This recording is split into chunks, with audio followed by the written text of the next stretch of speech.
my dog is, if Morpheus is on there. If Morpheus is on there, I'm sure he will be. Hey, everybody, it's Dave here, Darren over there, and you heard a little pre-show talk going on. We're talking about Darren's dog. But anyways, we have Vikings to talk about today, and of course, we have three themes. Well, sort of. We'll get into that right after the roll-in. But welcome to the show, and it's good to see you in the comments. Let's start with two old bloggers.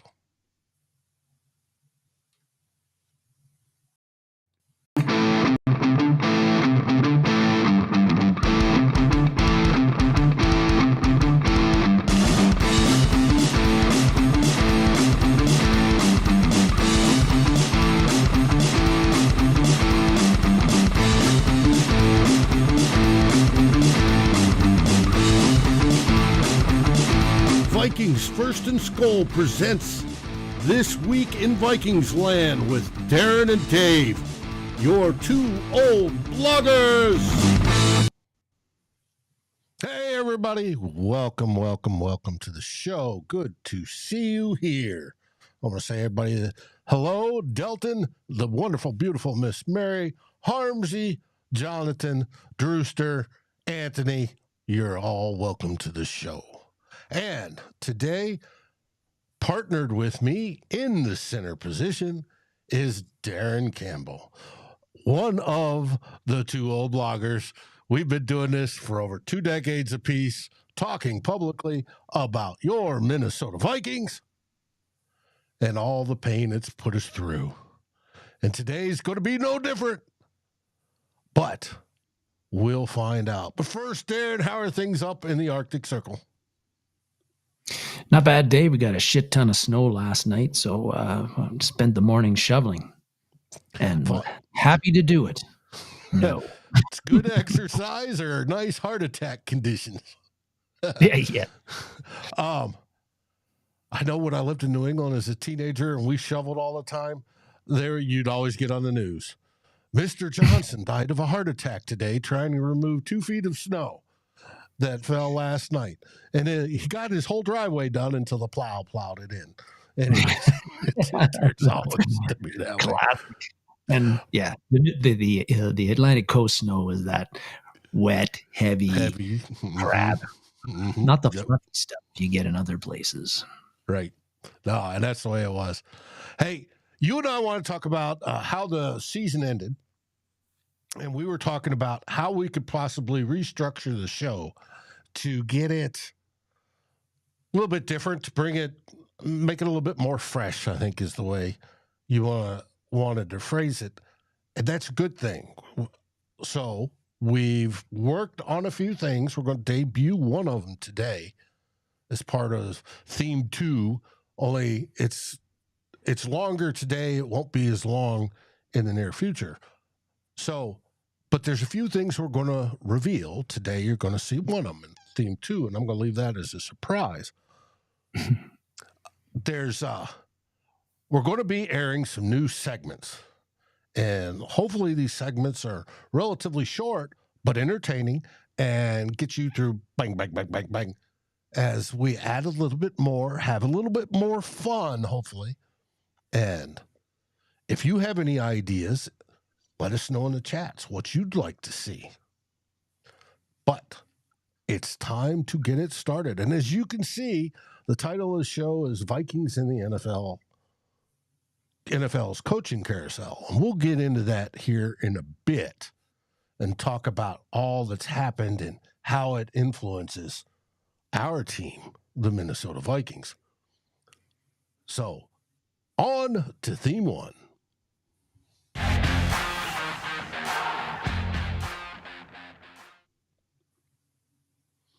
Quick hitters. And in this one, I picked an image rather than like Kirk Cousins getting hit quickly. I used a Viking doing the quick hit, and one we all love, Mr. Ivan Pace Jr., who did absolutely fantastic. But like you saw, we talked about the coaching carousel. Well, let's start off that discussion. We shall. And Dan Quinn got announced midweek that he had accepted the job with the Washington Commies as their new head coach, replacing Riverboat Ron Rivera. And why do Vikings care about that?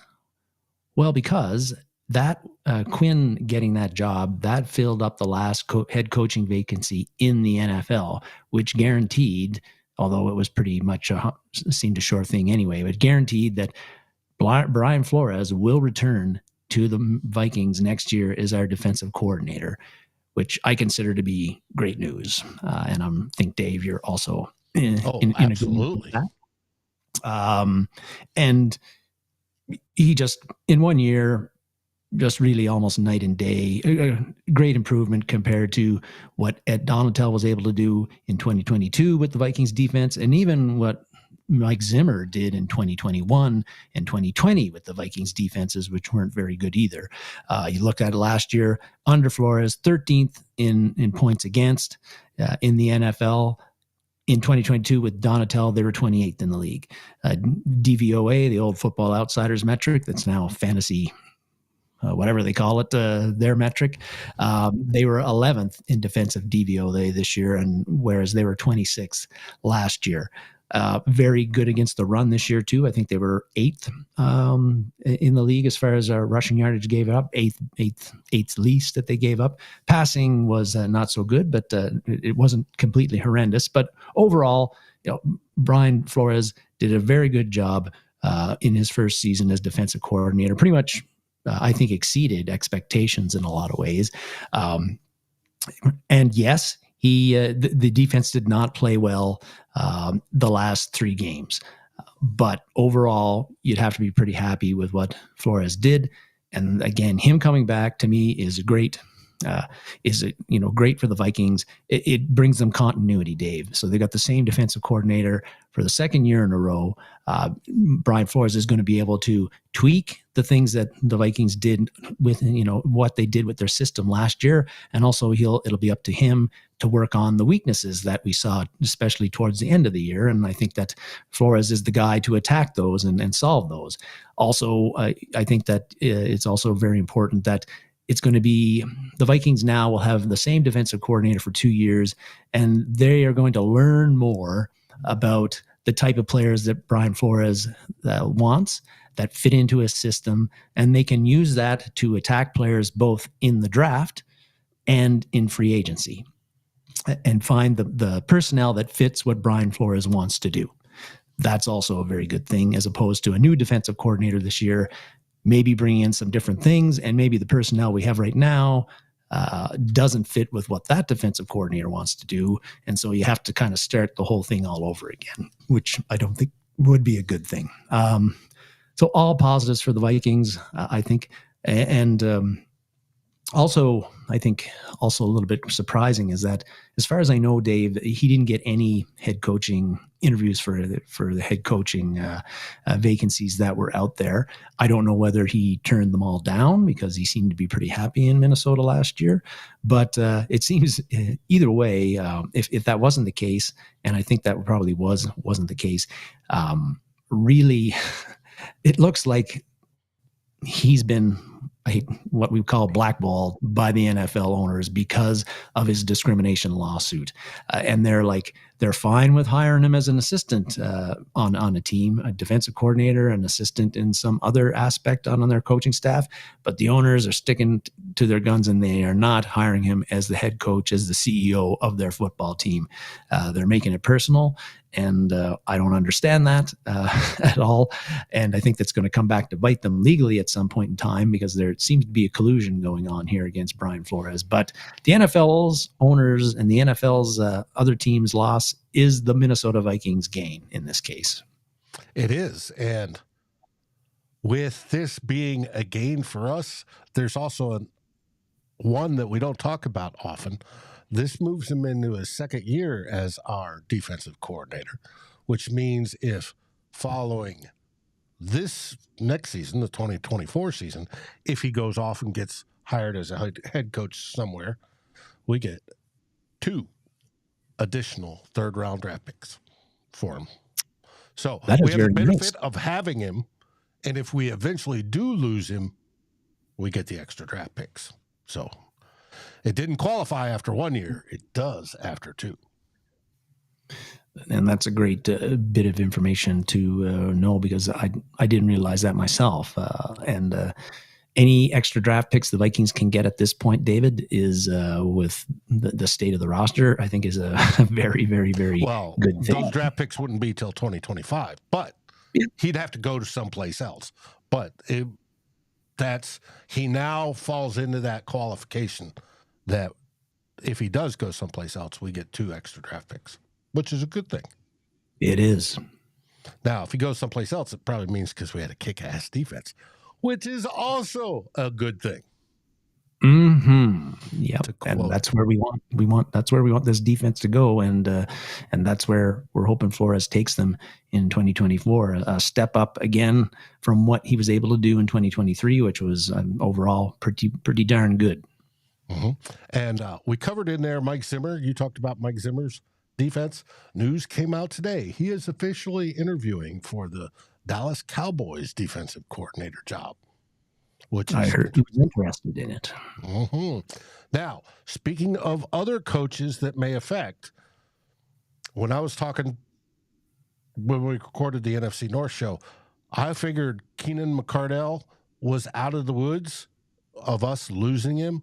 Well, it turns out today that Oakland turned down the primary runner for their OC position, so we still have to hold our breath a little bit on Keenan's chance of being sniped from us, and I hope that isn't the case, because I like him as well. So do I. Now, and I'd have respected it around the league too, which is surprising that he hasn't gotten nodded for at least an OC position in the past couple of years, considering the work he's done with Justin Jefferson and some of the other guys on the roster. Mm-hmm. And I agree, and I think he deserves it. I'm being selfish, and I want him here with the Vikings. Continue to work with Jordan Addison and Justin Jefferson and whoever wide receiver 3 is going to be this year. So, yes. Well, that brings us to our second hit, T.J. Hockenson. TJ this week on Wednesday, we learned that I don't know if it was Wednesday, but it was, we learned on Wednesday that he has had his successful surgery on his ACL, and a little bit later than maybe we were hoping for, but I guess they were waiting for the swelling to go down, and which isn't good news either. if his knee was like that for 4 or 5 weeks. I heard quite a bit over the press that one of the techniques they were doing, and they did for TJ, was they were waiting for his MCL to heal naturally, that it heals itself. It does not require a surgeon to bring the ends together and do their thing with it. And it's just now to that point where it got to that point that they were confident to go in, that they needed the MCL healed first before they go in and repair the ACL. And I didn't know that. I didn't know that that's a technique or a primary technique, or how they described it, versus just going in straight from the get-go and repairing both at the same time. That sort of blew my mind, but hey, he had it done by, what was it, one of the most famous sports surgeons out there right now. So we'll see. We will. And we talked on previous shows, I think last week as well, about the timetable for returning, which is about, for a pro athlete, is about 9 to 12 months. So the fact that we know when he had a surgery, January 29th, which was on Wednesday, that gives us a clearer idea of when TJ might be back in action on the field playing for the Vikings. So if 9 months is the best case scenario, roughly you would say he would return to the day around September 29th, which would be kind of like week 4 of the NFL season. Could be longer than that, though, Dave, as we know. in either way, I think 3 games is still it's three more games than we would like to see TJ gone from the Vikings roster. So not great news, although we kind of knew it was coming. But it does bring up again that the Vikings have some work to do at the tight end position going into the 2024 season, when you consider that you got Nick Muse, talked about it last week, Nick Muse and Johnny Munt and Josh Oliver are your 3 tight ends right now. And 2 of those, Muse and Munt, are free agents, although Muse is kind of an imaginary free agent. Well, and if anybody missed it, go back to last week's show. Our deep dive on the positions were the tight ends. And so you can see what we said, and we got in deep, not only just with TJ, but the rest of the tight end room, which was fun. Yeah, I mean, Dave's got a soft spot being an old tight end himself from the old days. But last week, I talked about how we don't know how long TJ's going to be out. He's probably going to be out at some amount of games. It looks like minimum 3 or 4 minimum, and it could be more. And so the Vikings have to do something to add to that tight end room, the depth that they've got and the talent that they've got. Now, I talked about, I saw them as like they need to draft a developmental tight end, both for the short term and the long term for the Vikings, and to add some talent to that tight end room. I didn't think they would go the free agent route and pick up a veteran there, just because a lot of the guys that are scheduled to be free agents right now are kind of long in the tooth, and the younger guys likely aren't coming to Minnesota if they know that TJ Hockenson is going to come back at some point in time and take up the lion's share of the snaps and the targets that you'd be getting. I mean, that would be career suicide for a young tight end who's looking to make a name for themselves and make a bunch of money. But Will Raggett's, he had a little story this week, still employed. I noticed that this week. I noticed it. He published a story from Mobile and under the Sports Illustrated banner. And so he's still employed. And he saw something on Bleacher Report, CBS Sports. Now, this is just speculation that they threw out, but they did throw out that the Vikings could be looking for kind of a bargain bin situation, pick up a vet on the quick, and that Harrison Bryant would be a logical target for them, the Cleveland Browns tight end. Now and there was rationale for this. A few things. Bryant is young. He won't turn 26 until later this year. He'd become relatively cheap because he's never started in Cleveland, and he's ranged between 400 to 600 offensive snaps in the 4 years that he's been there. And the other thing was that there's a Kwesi Adofo-Mensah link, in that Adofo-Mensah was on the Browns front office staff when Bryant got drafted. Now, I think a lot of times we make too much out of these links, that X player is a target for the Vikings because he played for a so-and-so coach who's on the Vikings now, or so-and-so, our GM, was on X team's front office when they drafted this player. A lot of times it doesn't end up happening. And I don't know what Kwesi Adofo-Mensah thinks of Harrison Bryant, but what does make sense is that the Vikings would look to get a vet on the cheap who can be kind of a plug and play guy that can go in there and contribute offensively and also block a little bit, but contribute offensively and sort of like fill in while TJ Hockenson is sitting out for however long that is. And hopefully it's only those 3 to 4 games. So I think that it makes a lot of sense, whether it's Harrison Bryant or somebody else who kind of fits that 26, 27, 28-year-old veteran who might have some upside, but also could come relatively cheap. And cheap is important, Dave, because the Vikings, while their salary cap situation is much improved over previous off seasons, is still not as robust as we would like. And they've got a certain wide receiver and a certain edge rusher and some other guys that they probably have to take care of. And they're going to take care of the cash quite quickly when they do, if and when they do sign those contracts. Yep. And Mary said she's fighting a disc problem in her back. Hopefully it gets better soon. Speaking of injuries, Mary, I suggest you go work out in rehab with TJ Hockenson. You might enjoy that, and it might make the pain feel a little bit better. So, getting, if the Vikings do pick up a vet like this, I still think that it would be a good idea for them to draft that developmental tight end in April's draft, as well, as we mentioned last week. Now, speaking of developmental, the Minnesota kid was listening to one of the, I think it was the PFF one, podcast about the Senior Bowl and how he's sort of surprised.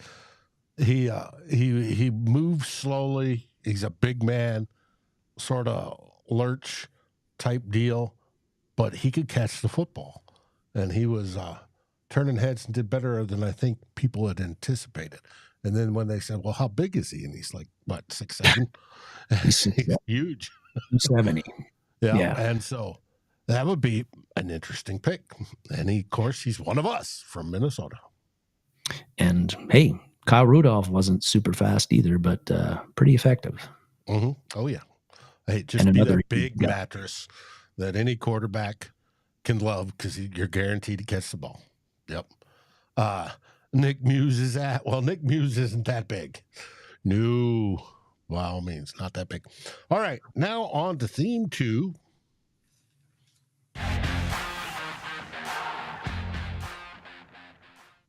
And in the future, this is going to be one of our new segments. Around the NFC North, Dave. I should have used my sound effects for this. Yes, you should have. Yeah, we'll work on that for next week. But yeah, this is Dave was talking earlier in the show. We've been bouncing ideas off of one another about changing things up on the show, at least the structure. And this is one of the ideas we had around the NFC North. We're debuting it today. Hope you like it.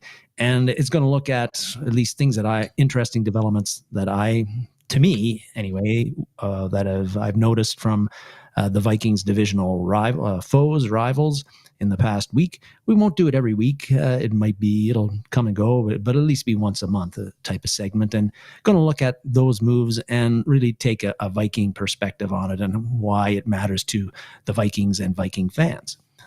So that's a quick and dirty on what we're going to, the objective of this segment. And first off, we'll take a look at that team from Wisconsin, because I want to get finished talking about them nice and early. We can, yeah. But at last week we talked about how that they still hadn't found a replacement for Joe Barry, who they had fired. This week that changed. They hired a guy named Jeff Hafley as their defensive coordinator to replace Joe Barry. A bit of a little bit of a different hire, I think, Dave, because Hafley had been the head coach for Boston College since 2020.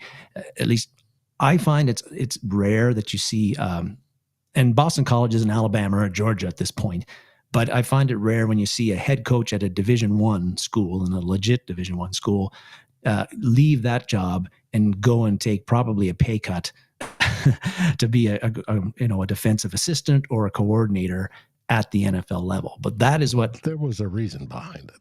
But go yeah, that's I think yes, you might get into that. But Hafley has taken the job at Green Bay to be their defensive coordinator. Last week, I expressed my disappointment that the Green Bay had fired Barry, because I found that he's been fairly mediocre in that position. And we like that about Green Bay coaches, when they are mediocre and produce mediocre results for the units that they're coaching. Yes. We don't know what we have. We don't know what kind of impact Hafley's going to have with them. He's 44 years old, so pretty young. He's been coaching since 2001. Other than his, and Dave, you prepped me on the pronunciation here, so let's see if I get it right. But he's been coaching since 2001, and he's had pretty much, except for one spot at Worcester Polytechnic. That's correct. And if you're in Boston, it's Worcester. Worcester. That other than that spot, which was his first coaching job, he's had defensive positions, defensive assistant positions at every stop, which has been both in the NFL and the college level since 2001, until he got the head coaching job at Boston College in 2020. Most of his experience has been as a defensive backs coach at the NFL and the collegiate level, and I don't know what Green Bay has with this guy. We'll find out in 2024, but he's got talent to work with there. Whether you're looking at Rashawn Gary, Devontae Wyatt, Quay Walker, and then Kenny Clark, who's there, and other guys. So his job is to get more out of them than Joe Barry did, and a lot more. And we're, as Viking fans, we don't want to see that, and we want him to be worse than Joe Barry was. And it remains to be seen if that's going to be the case. But that team from Wisconsin has locked up their defensive coordinator. Hey, Drew, good. Thanks for joining along, and we'll see what he can get out of it, whether a new face, new voice, maybe new philosophies makes the Green Bay defense better than it has been the past 2 or 3 years under Joe Barry. I don't know, and I hope the answer is no to that. But that's, I think, an important development, an important coaching position that has been solved by that team from Wisconsin. Okay. Now, about this young coach, Hafley got his roots starting in Tampa, as you said, and then he went to Cleveland for a while, and then San Francisco. He coached under various schemes. So if you're trying to figure out what schemes he worked under, it's various. He spent a good chunk of it under Robert Saleh when he was coaching the Jets, and he, as well as Kyle Shanahan in San Francisco. Mm-hmm. Now, why did he go to Green Bay? It's reported by ESPN's Pete Thamel said Hafley is a, quote, longtime friend, unquote, of, where's my slide? Of this individual, Matt LaFleur, and an admirer of the Packers organization. What that means in real terms is Hafley, in his first year at BC, finished, I think it was like 7-8 or 7-9. In his next year, he finished like 7-8, 7-9, 8-8, whatever it was, right around 500 or just a little bit below. Third year, he only had like 3 wins. This last year, he did finish right around 500, but his seat was getting uber-duber hot. Mm-hmm. So he needed an out. Now, what he has explained is that the college game, the whole coaching gig, isn't what it used to be. Now it's all about promotion and NIL money and getting kids to move over in a transfer window when you're trying to keep kids from going out in the transfer window. And he supposedly lost a lot of his players to the transfer window. And the BC alumni or board or whoever was breathing down his neck is the impression I get from why he decided to make the jump and to go back to the pros. And when you do that, it's not necessarily who you are, but it's who you know. And if he's good buddies with Matt LaFleur, hey, buddy, I need a job. You want to hook me up?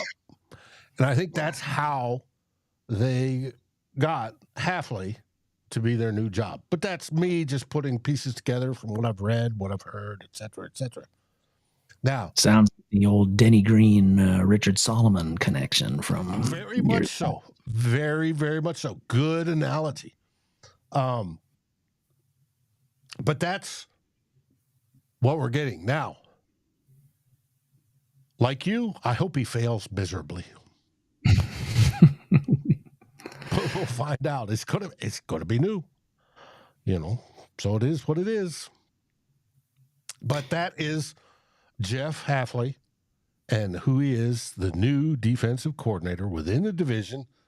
And, of course, he's up in Green Bay, so we wish him all the failure in the world. Yes.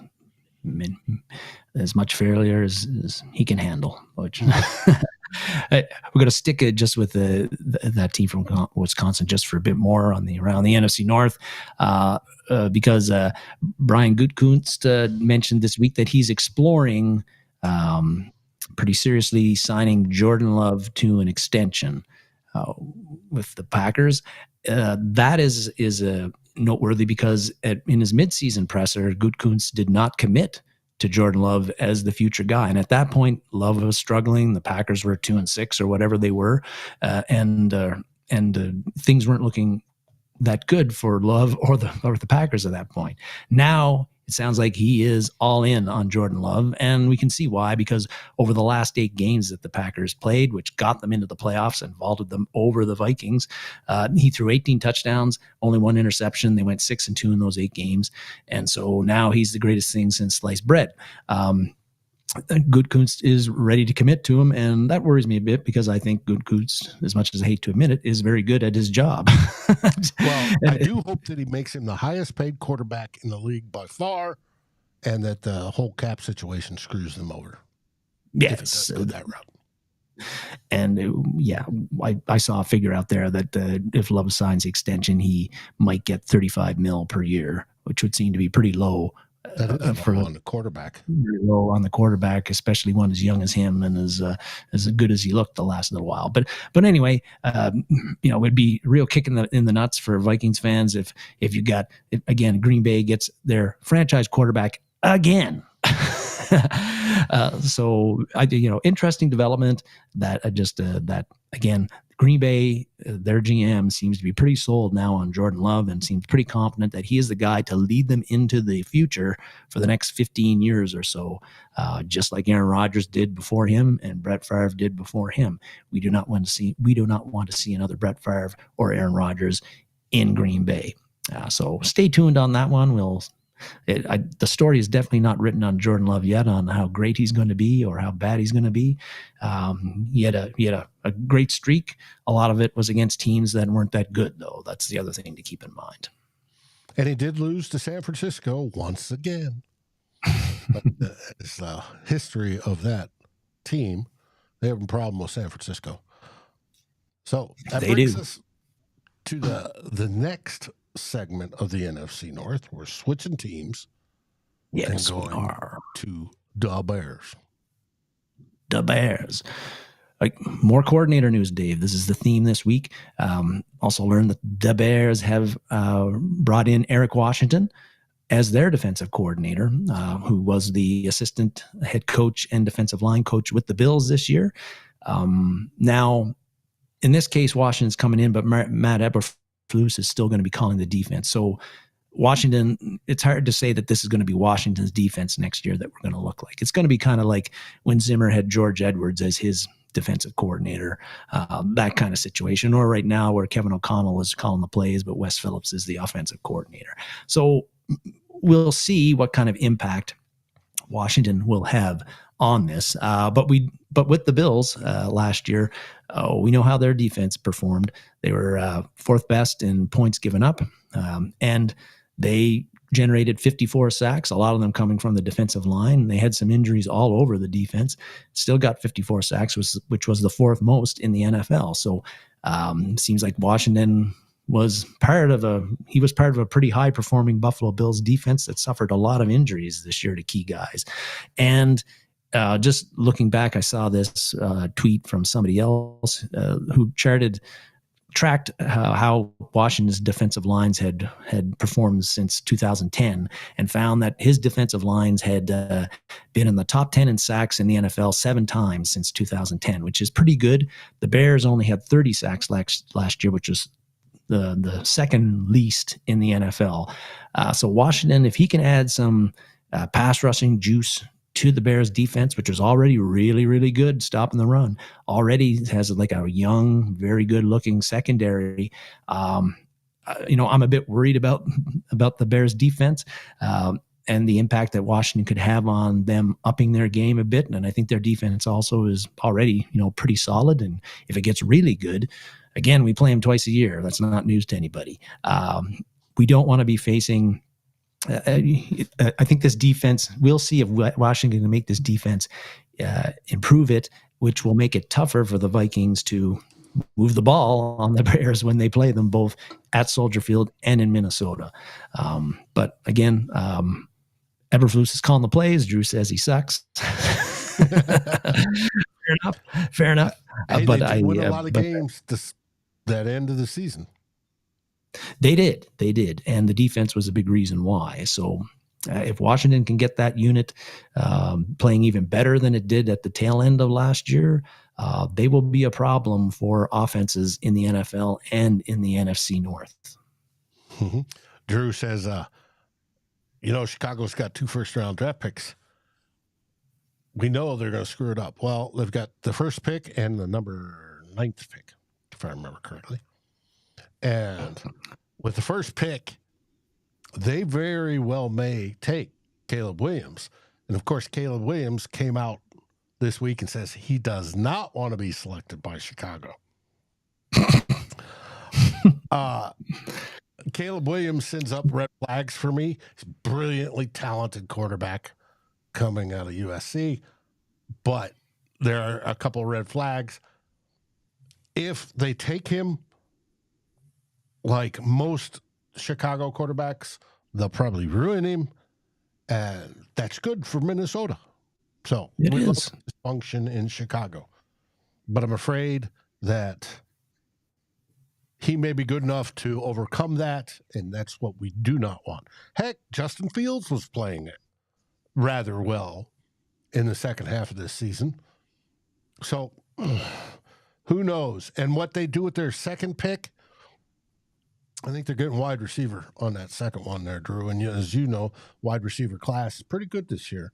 It's deep. Of course, there's the top 2 or 3, and then but the next level is very, very good to themselves.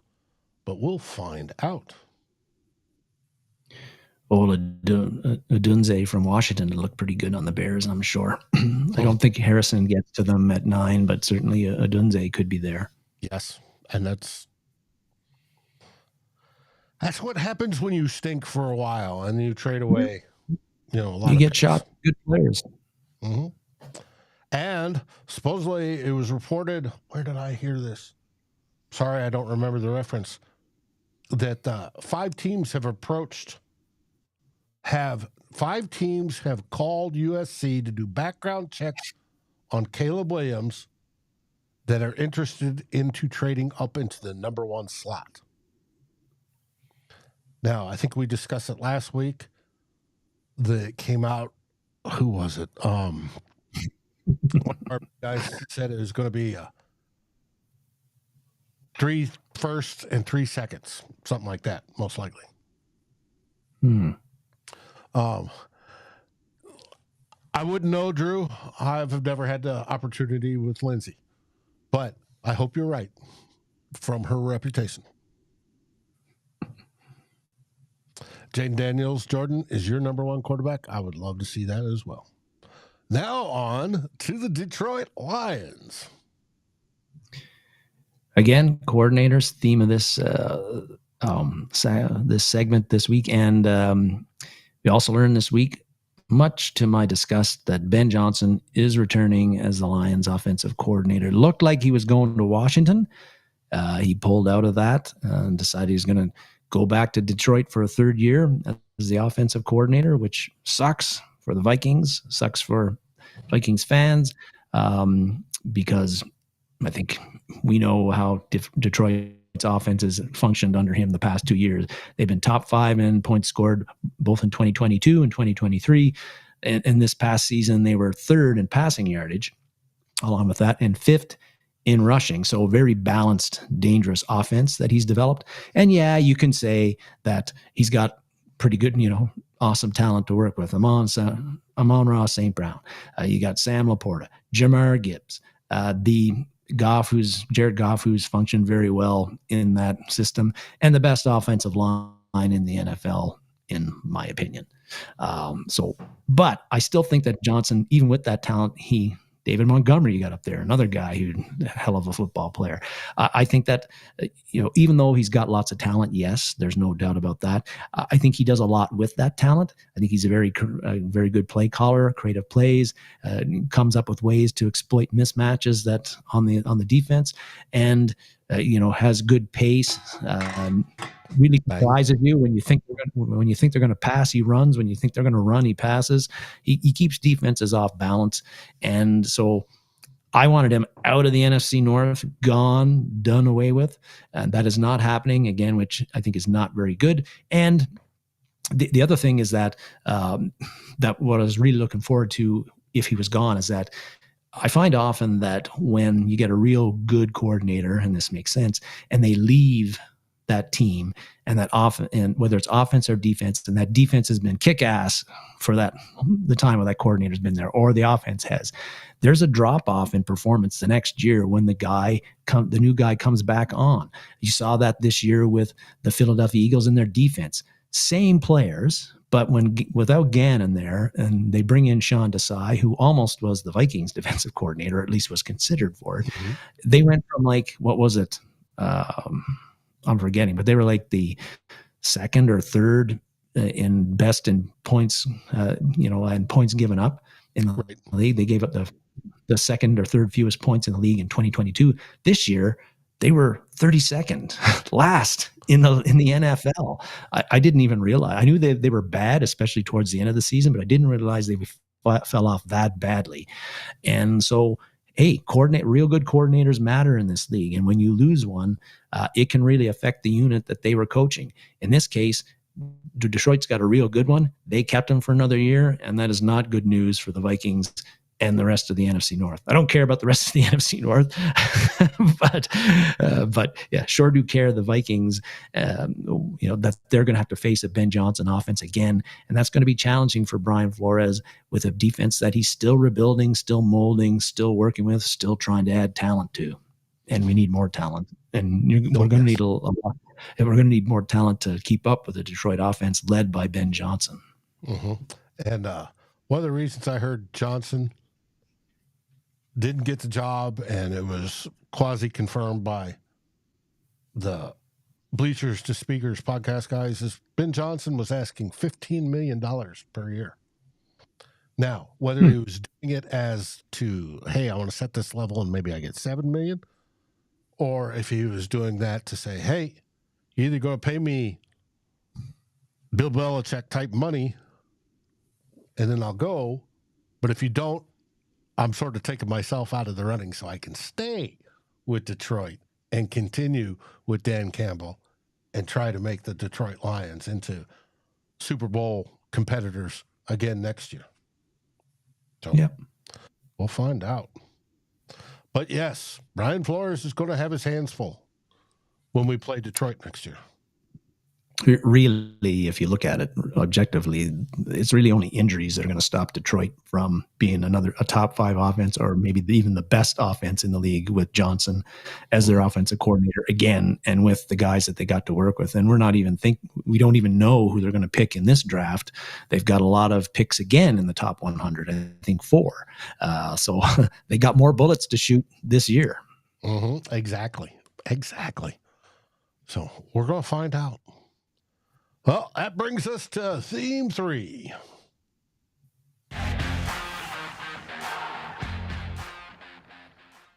We're continuing with our position review. We started out with quarterbacks, then we went to wide receivers. We've done tight ends. And tight end is a quasi cross between a receiver and a big round belly. So that brings us to the offensive line. It does, Dave. I don't know. I think most people on here will remember early in the season, we were getting some really good news. I was reading various stories with various stats on how the Vikings offensive line was really looking good, improving, at least how like grades from PFF and ESPN on pass rush win rates or pass block win rates and all that stuff. The Vikings were Brian O'Neill, Christian Darrisaw, Garrett Bradbury, Ezra Cleveland, the departed Ezra Cleveland, even Ed Ingram. Those guys were ranking very, very high. And Ingram not so much, but his rankings had really improved compared to his rookie season, which were awful. And they were sky high. There was talk about how improved the Vikings offensive line was compared to previous years, particularly in 2022. And even some talk about, wait for it, that we might have an elite offensive line for the Minnesota Vikings, something we've been crying for, Dave, you and I, for a decade or more. It would be nice. Just, above average would be nice. And they were, for a chunk of the season, they were one of the highest ranked offensive lines, especially when it came to pass blocking, which surprised us. Now the last few games that sort of tailed off.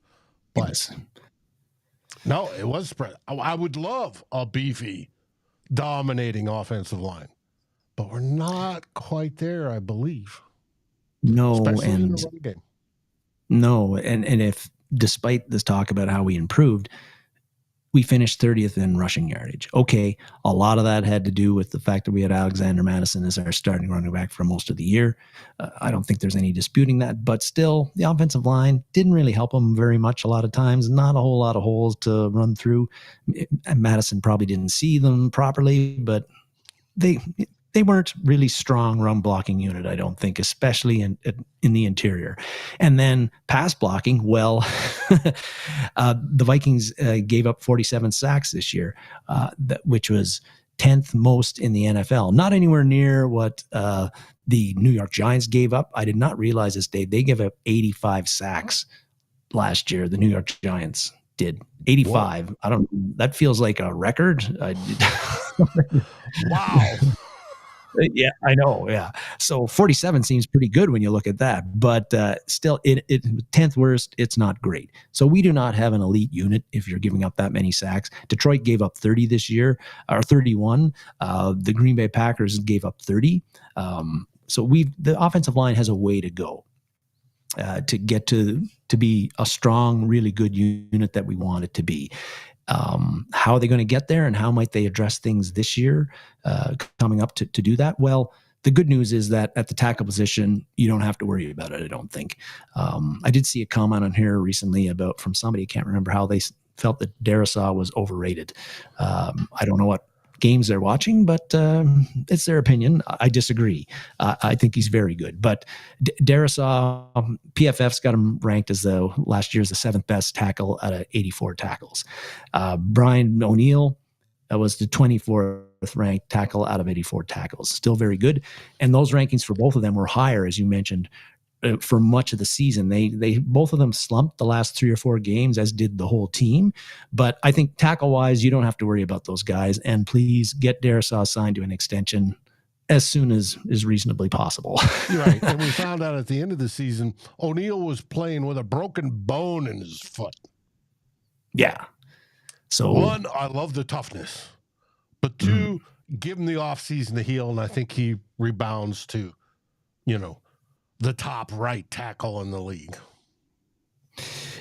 Yeah, and that's what he was, and that's what he was really playing like for most of the season, Dave. So injuries can really affect you. So tackles, you don't have to worry about. The interior is another issue, and we got lots of comments going on there, and we're going to get to Reisner and those type of things. But center-wise, Garrett Bradbury, he's a guy that probably, if you had your druthers and a lot of cap space, you'd probably want to replace him. Or there's that new kid down at the Senior Bowl. He's got a hyphenated name. Powers Johnson, or Johnson Powers. Yes. Oh. Austin Powers. Drew, when you watch this tape, you're going to get a Woody, buddy. God, it's so good. So good. The question is he going to go in the first round? And somebody might actually take him in the first round. because he looks like a potential Hall of Famer. That good. And it's just, yeah. Andrew, you felt Bradbury played well this year. I think some other people would as well. Again, PFF stats, early in the season, he was ranked very highly amongst the top centers in the league. But then their grade, again, it's just their grade, but they had him graded right around kind of that mediocre average grade they've given him every year he's been a pro. He was 60.9, I think. Which actually, since he's been a pro, remember, he started out way low and stunk. Yeah. It took till year 4, I think it was, before his grade started inching up. So that's 24th out of the 38 centers that they ranked who've played at least 20% of the offensive snaps for their teams. But you would think you'd like to get somebody better than that. But I think the thing is they just signed Bradbury to an extension. He's okay. And his cap hit is $5.7 million next year, which is pretty reasonable. He's going to be back as the starting center next year. The Vikings, I don't think, are going to address that in any way, shape, or form in the draft or free agency. But we'll people find out. Okay to me means meh. And yeah. Right now he is meh. And he's fine until he gets up against one of the top defensive tackles that goes against him. And then he gets waxed. That's why Jackson Powers, Johnson. Like I said, Drew, when you watch his tape, you're going to get a chubby. Just to let you know. Heads up. I think at the guard position, here's where the Vikings can do a little bit of work. Left guard, Dalton Ryner, the center. The starter last year after they got rid of they traded Ezra Cleveland. I'll say I like Reisner's attitude. I like his enthusiasm on the field. He's a hustler, and he's, by all accounts, a very good pass blocker. PFF said he did not give up a sack the entire season, which seems pretty good to me, Dave. I don't know, but he's never graded out very well. Yeah, he's never graded out very well as a run blocker there, and the Vikings have trouble creating a push in the interior. And Reisner was a starter for a majority of the season, and so he has to take some of the blame for that. I think that Reisner is a guy that you can do better than Reisner, as much as I like the player and the person. And there are free agent guards out there who are scheduled to hit free agency. We don't know if they all will, but there are guys, Robert Hunt, Dotson from the Rams, John Runyon's, there's a couple of older guys. Zeitler's pretty old, but John Runyon from that team from Wisconsin, the guy on there, not looking great grades, but a guy that I think that the Vikings should really look at seriously is Jonah Jackson from the Detroit Lions. And the reasons why is that he's still young, just in his prime, athletic prime at 26.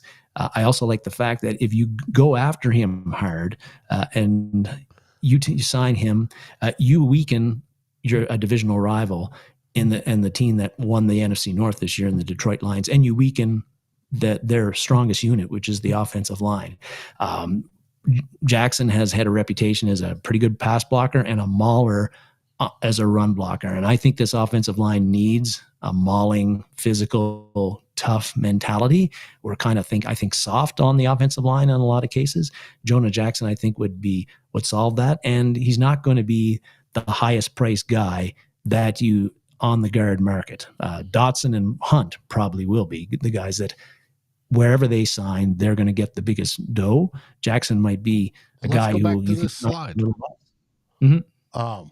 On it, you have PFF projected contracts. And if you look at Jonah Jackson, who's number 8 on their list, he's projected at $10.25 million per year on a 3-year deal. He ranked overall out of their 79 guards that fit into their deal. I think they had 11 free agent guards on the list. I only put up the top 10 because once you get down towards the bottom, Graham Glasgow, it doesn't really matter. They had Jonah Jackson ranked at 34th, which is higher than Ezra Cleveland, which is higher than Dalton Ryner. And for those that are curious, when it comes to guard rankings, Ed Ingram outranked them both Dalton Ryner and Ezra Cleveland. But when we get into talking between run blocking and pass blocking, here you can see a huge difference. All right, if you talk Kevin Dotson from the Rams, obviously the number one selection free agent, but you're going to pay $17.25 million per year on average, estimated. That's a lot of money. All right, he's good both as a pass blocker and he's good as a run blocker. PFF has not only their run blocking grade, but they also have their run block grade percentage. And what the percentage is how well you do the pushing, how successful are you at it? Not only are you grading on a positive to negative scale, their -2 to +2 range that give you that compiles your grades, but the percentage also includes the runs, the actual runs. If Alexander Madison's running up the butt end of Dalton Ryner may score 50, but he may be successful if Alexander Madison is successful. Understand? Or if Akers is successful, or if Chandler is successful. Well, in the case then when he went over Ryner, it wasn't. He had only a 9% success rate. You want that rate higher. And you can see out of all these free agent guards, which had the higher rate. Our buddy, our pal, the one kid I absolutely loved when we drafted him, my boy, Ezra Cleveland, can't pass block worth a darn. He's the lower pass block grades on there. Jonah Jackson's a little bit lower, but he was one of the lowest at just under 60.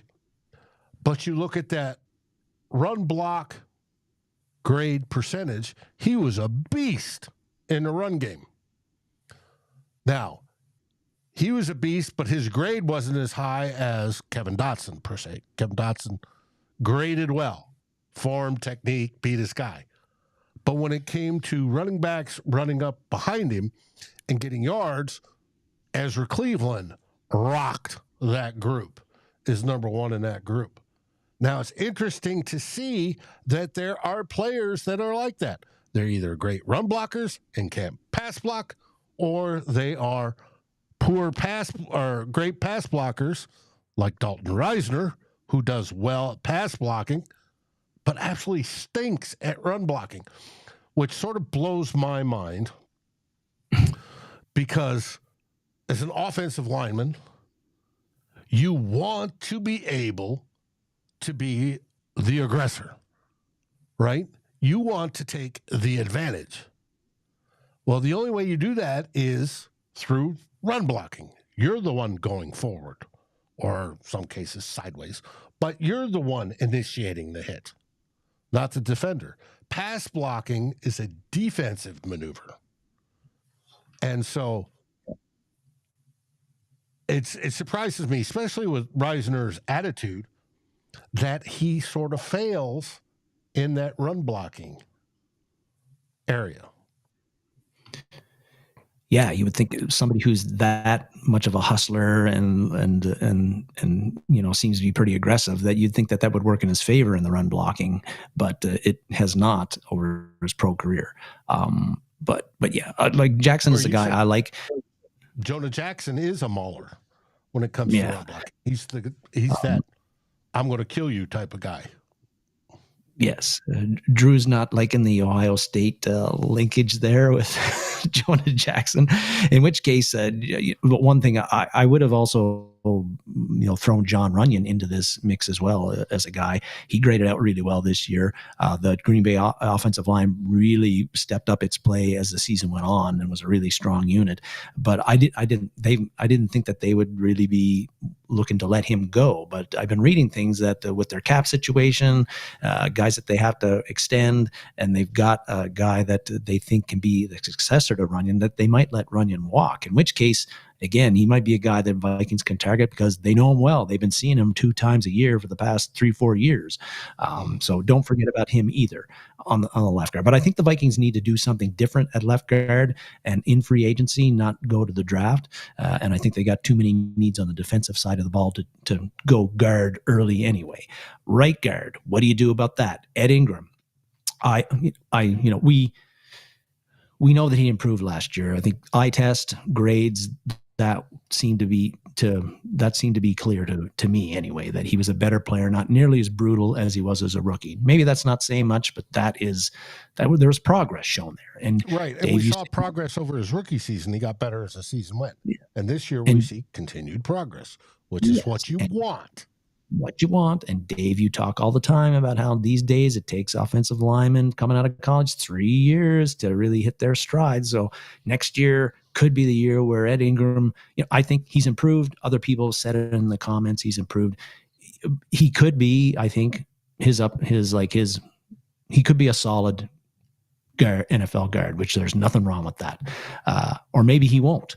I don't think at the level of his play where he's been okay, mediocre, kind of like Garrett Bradbury so far, and even in last year as a second-year player, I don't think anything he gets to earn anything. And I was listening to Jeremiah Searles on the Purple Insider podcast this week with Matthew Collar, and Searles said that when he was with the Buffalo Bills in 2019, he didn't end up making the team that year. They brought in like a ton of vets at low cost and just said, hey guys, we know not all you're going to be here when September starts, but you're all going to fight it out. The best guy's going to win.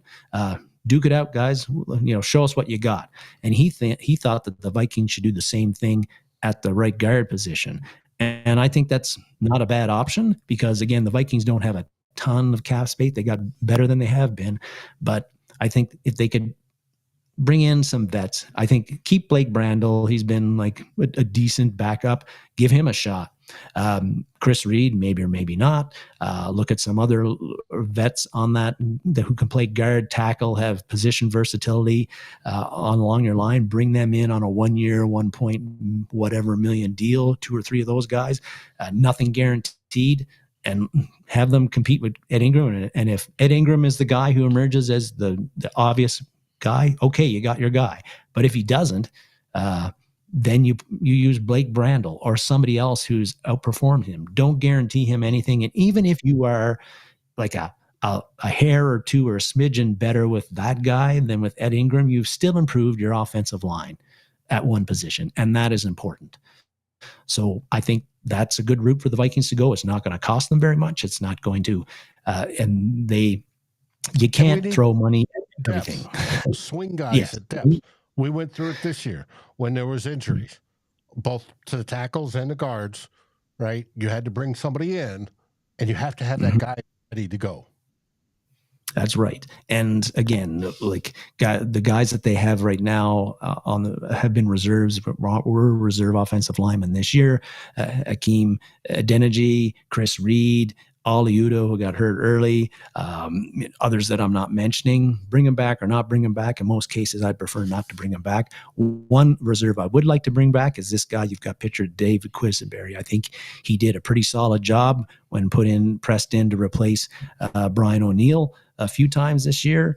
And I think he's a valuable guy, a veteran, been through the wars, knows how to play the position, a pro, not going to cost you very much. You probably can get him back for a year on a 1 year deal again.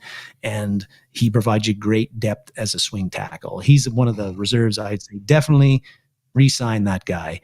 And because he did some valuable work for us last year. Draft wise, I think, again, if the Vikings keep all of their day 3 picks, they got 2 4th rounders, 2 5th rounders, 2 6th rounders, 1 in the 7th. Depending on what they do in the first round, trade up, trade down. I can see them. I think they will try to draft a developmental tackle like they did with the Vidarian Low in 2022. And because they do need to build up their depth in-house as well, and pick a young guy that they can work with and might be able to develop into a starter 2 or 3 years down the road. But I think focus on free agency to fill left guard and somebody that isn't Dalton Ryner. have the open competition at right guard with some vets, low-cost vets and Ed Ingram, and away you go. Mm-hmm. Could be. Now, Dalton Ryner, Andrew asked, how long does he sign for? Dalton Ryner is a free agent, Andrew. He's a free agent this year. Whether the Vikings bring him back or not, a different story. He wants to come back. He likes it in Minnesota. If he comes back, I would stipulate you're going to be under competition, just like Ed is. Do the Jeremiah Searles deal. We're going to bring in a ton of guards, and you all are going to compete. And if you get regulated to backup duty, you're going to be a backup. There's I love the fact that he can pass block. What bothers me is the run blocking. Now, we improve by getting a better running back this year in the draft, or however, I don't know. But a lot of that depends on the running. And it comes back to the slide where the effectiveness slat where they showed the percentage versus the grade. You want the percentage high. I could really care less about the grade if that percentage is high, because if that percentage is high, you're getting the job done. And that's what we want. We want to get the job done.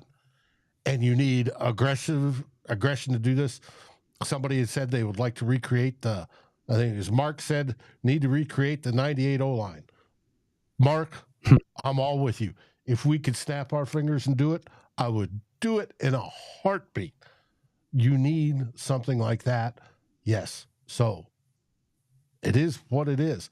But that's your offensive line, right? And we've got some question marks going in. The draft seems heavy on tackles. And as we know, most guards half the tackles that are drafted become guards, and guards that are drafted are guards or / centers. We could use interior O-lineman help. The both guard positions and center could all be used to increase the quality of play. Now, I think as Drew asked me, is Ed Ingram going to continue to improve? Drew, I solidly believe so. I think he's going to turn into a very good, serviceable guard in his third year. Like I've said, it usually takes 3 years for an offensive lineman to get it. Just like a tight end, it takes 3 to 4 years. It takes that long. He has showed nothing but steady improvement. I think he could be that long-term answer, but there's nothing that helps speed up that improvement like competition. So the more keep them hungry, Dave. Yep. The more competition, the better. It keeps them on their toes, and it keeps them learning and putting in that extra little bit. So they're the winner of that competition, and that's what we want. Well, that's it for today. We debuted one of our newest segments around the NFC North. Hopefully in the future when we highlight that one, it's going to be relatively brief. Today in Green Bay, the team bus drove off the bridge, and unfortunately it went into the lake. Something like that, and then go on from there. But we'll find out as we move forward. And some of these new segments we're hoping to debut and bring to you will be rotated in different parts and times, depending what's happening and all that sort of stuff as we go on. But we hope you enjoyed, liked the new segment of Around the North. Let me know if you do not, or if you do, and what you'd like to learn from Around the North. And next week, we've got a new one coming your way. I've already got the notes. We're going to work on it, and there'll be another reveal then. But you've got to tune in next Saturday to Two Old Bloggers to hear exactly what that is. And don't forget to give us any ideas you have for segments too. Mm-hmm. Yep. We're all ears. Now, I'm not that smart. Whether you're watching the Senior Bowl today, and I don't know if it's over yet. I know they were playing it before we started. Or you're going to watch the Pro Bowl festivities. whether the flag football, I have no idea what's going on there. I know they had the snapping competition, and DePaulo won it. I think they're doing lawn bowling, Dave. Okay, could be. Hey, it's a fun time. Whatever it is this weekend, we hope you enjoy it. It's safe, that you get a great food, great friends, great family, whoever you're with, great times. Basically, make memories. Stay safe. And as always, what do we say, buddy?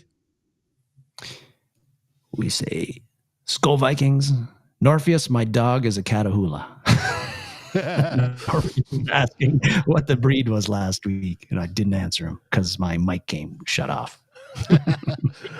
And with that, we'll see you next Saturday. And SKOL Vikings. SKOL Vikings, baby.